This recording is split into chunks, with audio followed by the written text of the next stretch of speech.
Good evening, guys. How are we all doing tonight? Saturday night, so let's just get straight into it. So we got the Bitcoin. It's done the flush down.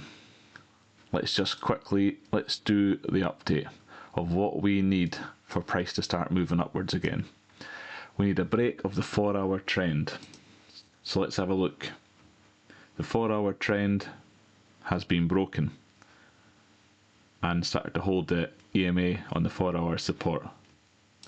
So that's a good sign. That's the first step we need. Break a 4-hour trend. Daily RSI. I'm going to go into a bit more information on this in a minute, but I've added this in from yesterday. Daily RSI above 30. Because once it goes above 30, it tends not to come back again. So look, we are so close to getting above 30 again. When RSI goes below 30 and it goes off, doesn't tend to come back again. There, comes off, doesn't tend to come back. What else have we got? I think we got another one down here. When it goes off, doesn't tend to come back. So once we got that flush down and then we got the spike below 30 on the RSI, that is just like, this is a very extreme low level. But once it comes back up again, it's just an added bit of confirmation saying this move's potentially flush down and coming back in. So we've got this just at resistance now, but looks like it's going in the right direction. We need a weekly close above the 200 EMA. We don't have that yet, but we can see we've pierced through it. Good start, you know.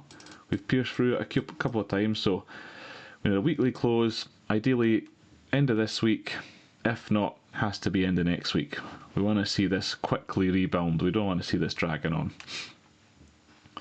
And then we want to see a close into the white range, and then a daily close above this yellow line here and above the trend.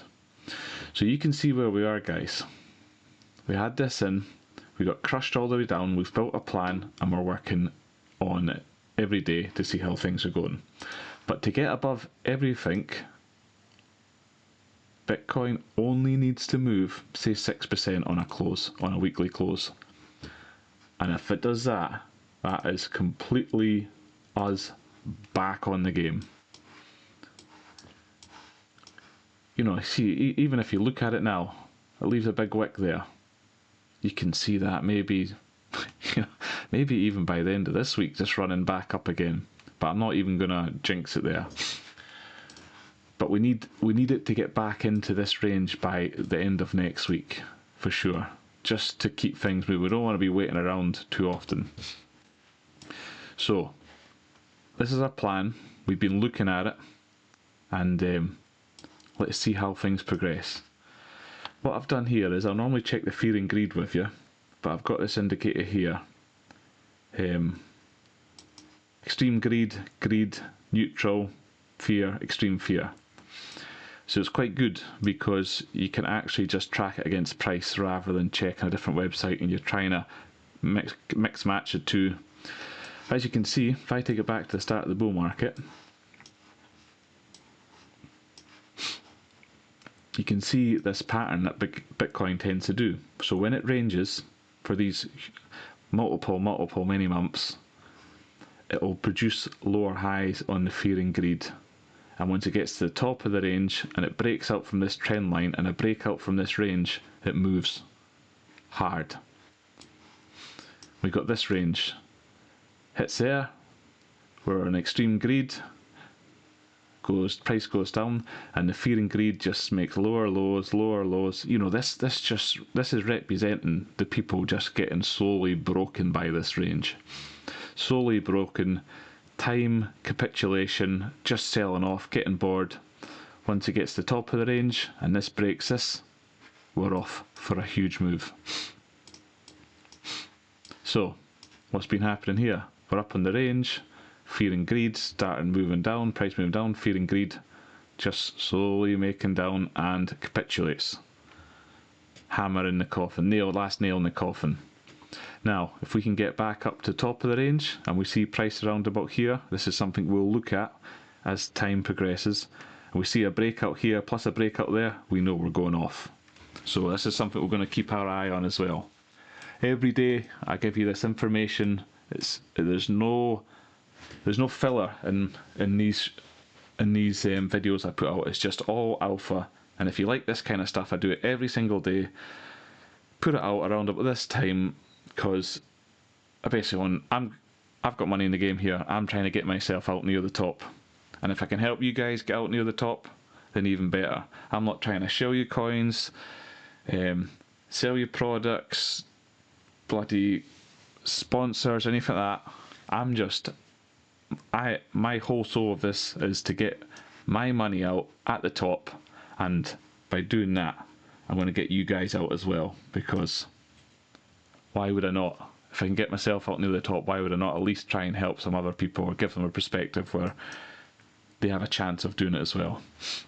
So if you like this kind of stuff, give it a like. Let me know in the comments that you like that, and hit subscribe as well. It's much appreciated. I'm in double digits now. I think I've got 12 subscribers. I've only started it maybe a month ago, so I'm chuffed with it already. But please hit the subscribe button and help us grow this channel. And I'll help you guys as well, putting out these videos every day. I'm going to be consistent through. It's good to have a consistent person in this crazy market, where you can just rely on every day. I'm going to give you the information on how things are going. So we've covered the RSI, getting back into trend, what we're looking for, and we covered the fear and greed. This is something new that we're going to add. And we've covered how the progression's going to get back into trend, and all we need is 6%, guys. 6%. And we've got a huge reversal candle here. So let's have a look at something else I want to show you. The negative funding rate, that's flashing on the weekly. This is very much like the fear and greed. Once this flashes down to negative funding rate, it basically means people are so short, there's so many people short, that the longs get paid to go long to try and balance it out on the exchange. So this is just a very simple sign of when it's negative. I don't even know you guys will be able to see that. It's so right there. It's so small you probably won't even be able to see it. But this is just another piece of information that you could add into the pot of, okay, you know, the RSI is above 30. We've got a negative funding rate. We've got extreme greed. You know, all these things put together to build the picture. So let's have a look through the liquidations. As you can see, the longs have not been liquidated today. You know, them guys got battered 1, 2, 3, 4, say 5 days in a row of just pure carnage, and they kept on trying to long it. Now, this does make me a little bit nervous again, because within the last 24 hours there's 600 million of longs and 600 millions of shorts. People going long are betting the market's going to go up in the red, and people going short are betting the market's going to go down. This is in green. And on the right axis here, this is the volume. This is in the dollars worth, so around about 600 each. Now these are the individual prices and the spikes on it, so you can see there's a big spike here of around about, if you look at the left axis, around about 42 million, and that is at 83,600. There's a big spike there of people going 100 leverage, 100x leverage, 50x leverage. You know, they're crazy because these guys are trying to catch the move up finally. But with all these longs opening up and price being already down there, what's to say it doesn't wick down and get that again? And if you look at these prices, let's have a look on the 7-day. Let's see, there's some prices around about 82, long wicks 83. And then this is what I was saying when I put in the 50% of this wick here. I said a lot of the time price likes to retrace and wicks them, complete the wick. And if you're seeing people going long here, this is what happens. I'll just go into this a little bit more detail. This candle is a huge reversal candle. So when this tends to close, people go long. And when they go long at the top of the candle, the liquidation levels and stop losses tend to sit around 50% of it, or sometimes even at the bottom, depending. Because the liquidation levels will be 50% and people will put the stop losses right underneath that candle. So what happens if there's enough liquidity there? Price tends to just go down and take it again. It's such a brutal market. So we need to watch this, but we'll see how things progress, as we say. 24-hour on the liquidation map, you can see liquidity building, top and bottom. This is what the ranges do. Let's open up the 3-day, see how that's looking. And you can see there's a big, on a bigger range, you see 87,000, there's about 35 million. And 83,000, there's around about 67 million. So when you see these big yellow lines, this is basically like where the heavy liquidation levels are. So you can see that also coincides with that coming back down. So it might just come up, hit this, and come back and take some of that liquidity before moving up. But we want to see this move quickly. We don't want to wait too long around here. The ETF's outflow, that's kind of stopped as well. So, you know, we've had the big, huge ETF outflows, multiple days, and that's a good sign of a reversal sign. The long and shorts are back to 50-50. Again, this is good for when the move actually happens. And look at this. I was calling this on the first tick up, because I was saying that, you know, usually when you get one tick, round, one tick, once it ticks once pretty much, then it starts moving. This is a 7-day average of the daily exchange volume. So when this move goes up, now, so just say Bitcoin now starts moving up, we can now see that the volume is coming in behind it. So this is just basically money flowing into the exchanges to push price up. This is a very healthy thing. This is what we want to be seeing. You know, if we go into, let's just go into all of it. In the last bull market, you can see how the exchange volume pushes right up into the blow off top. And you can see some higher highs, and it starts building. And this was before it broke the all-time here. So see, we're in this kind of phase here. We haven't broken this all-time high yet, up here. We're down here, just creating higher highs and higher lows. See it?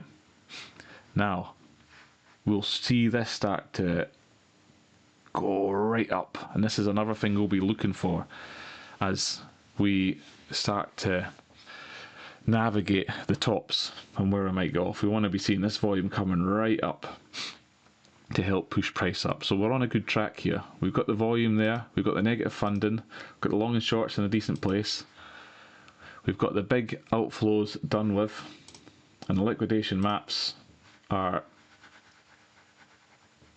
heavily short, let's say that, although the longs are starting to pick up, so it might come down, wick a wee bit there before moving up.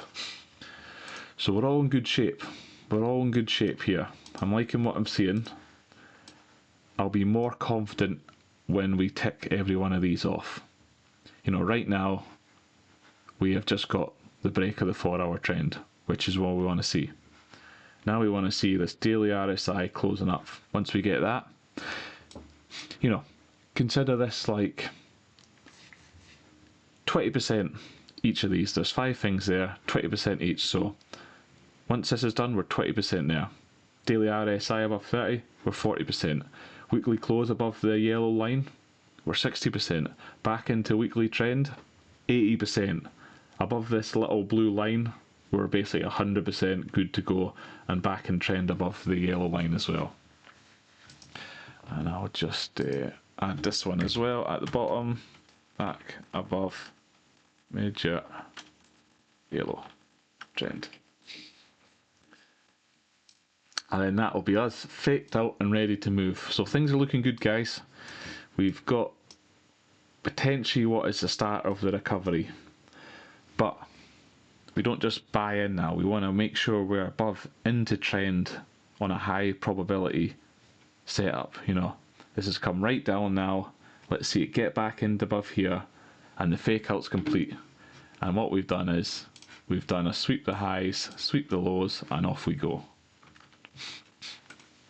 So everything looking good, guys. I did see one thing today that has made me, what I'm just going to do is I check multiple charts across the day. Obviously I give you a breakdown on Bitcoin, but I've got my fingers in many pies, you know. And I don't know if you guys use Trueflation, but basically what it is, inflation, you know, if we use the Fed inflation, you know, that they use stuff that comes through every month. You know, you get the figures every month or every week, and, you know, all kind of pulls together. It's a very slow kind of way of measuring inflation.